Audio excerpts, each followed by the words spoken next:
मैंने उनको पूछा लिखना पढ़ना आता है? तो बोले ना, नहीं आता है। हमारी भाषाएं हमारी विरासत, दुनिया में कोई देश ऐसा नहीं है जिसके पास इतनी बोलियां, इतनी भाषाएं।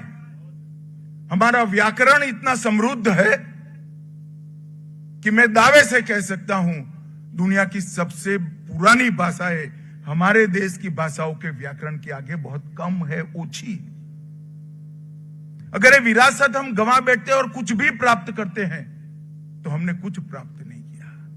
और नरेंद्र भाई इस बात को बहुत अच्छे तरीके से समझते हैं, इसलिए नई जो शिक्षा नीति लेकर आए हैं, इसमें बहुत सारे लोग विरोध भी करने वाले हैं, मुझे मालूम है, मगर प्राथमिक शिक्षा मातृभाषा में कंपलसरी करने का काम हम लोगों ने।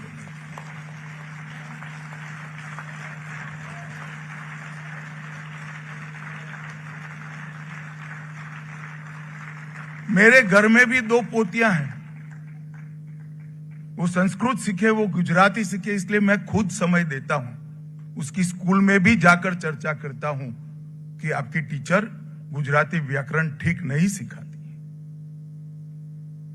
मैं आप सभी से अपील करना चाहता हूं, एक निवेदन करना चाहता हूं कि घर में कम से कम अपनी भाषा में बोलना शुरू करो, बच्चे भाषा को आगे ले जाए। हमारी कहावतें, हमारी लोक कथाएं, हमारा साहित्य, उसी से हमारी संस्कृति बढ़ी है। अगर हम हमारी भाषा से अपने आप को काट लेंगे तो हम अपनी संस्कृति से भी काट लेंगे।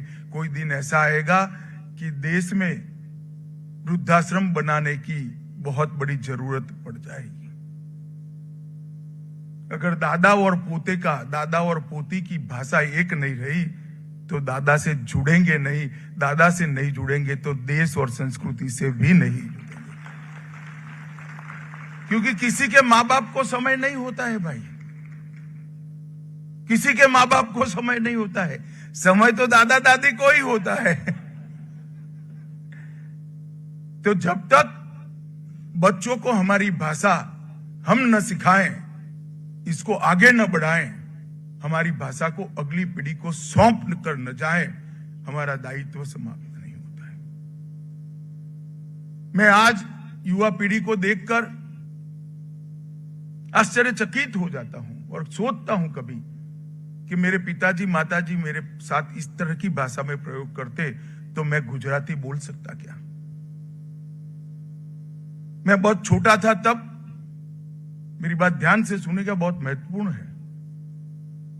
मधुकर उपलब्ध कर हमारे आचार्य थे आरबीएलडी में, मराठी सज्जन थे। उन्होंने एक स्पर्धा शुरू की थी जिसमें मुझे 3 साल लगातार अवार्ड मिला था। किसी भी विषय पर 40 मिनट तक बोलना, एक भी अंग्रेजी शब्द का प्रयोग नहीं करना है।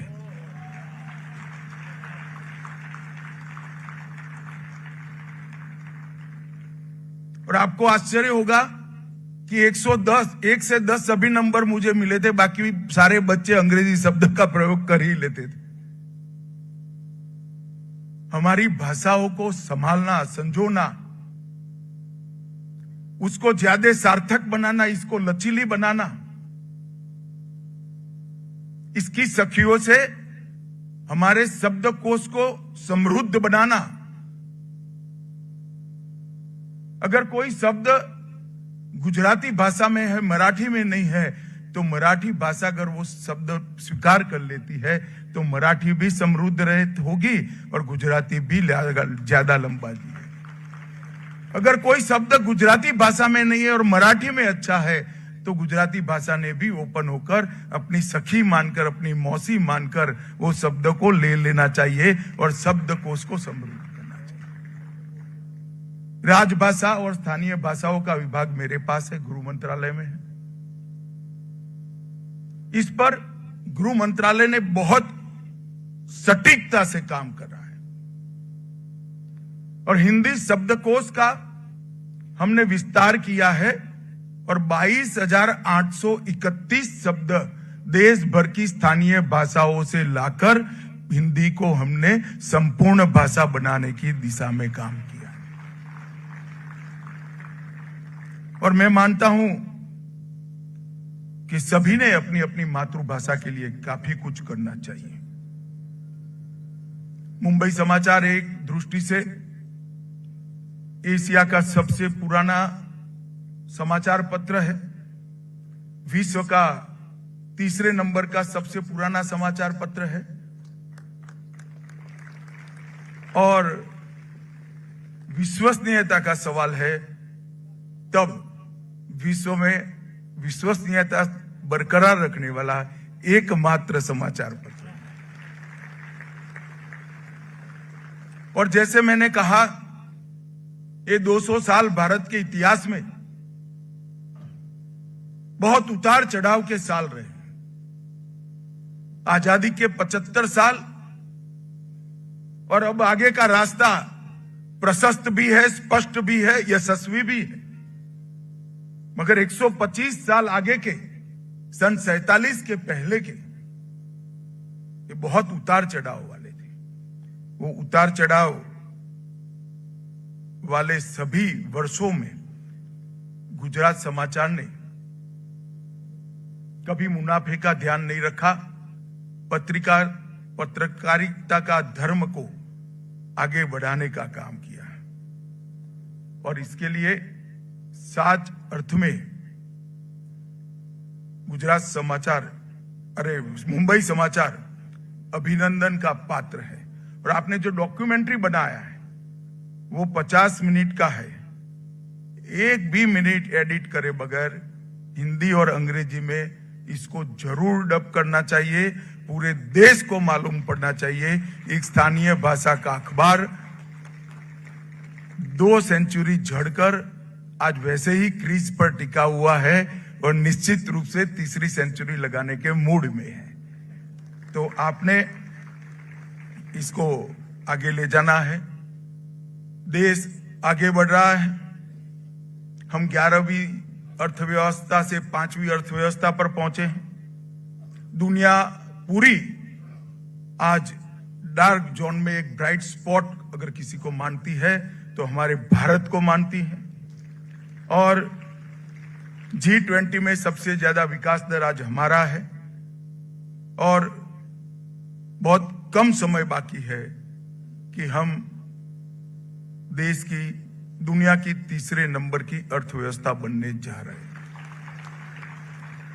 आने वाला काल मोदी जी ने इसको अमृत काल का नाम दिया है। आजादी के 75 साल से आजादी के 100 साल तक की हमारी यात्रा भारत को हर क्षेत्र में सर्वोच्च शिखर पर ले जाने वाली यात्रा हम मानते हैं। और एक प्रकार से 140 करोड़ भारतीयों ने इस संकल्प को अपनाया है कि 15 अगस्त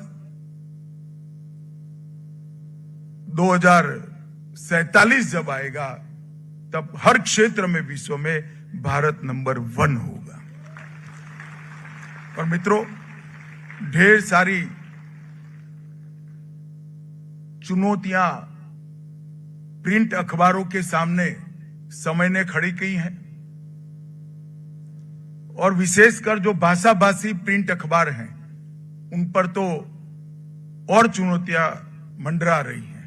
ये सारी चुनौतियों को पार कर इसी शहर में कोई न कोई होगा जो आपकी 300वीं वर्ष को भी मनाएगा। ऐसी शुभकामना देकर मेरी बात को मैं समाप्त करता हूं। ढेर सारी शुभकामना। कामा सेठ के लिए एक बार जोर से ताली बजा दीजिए जरा।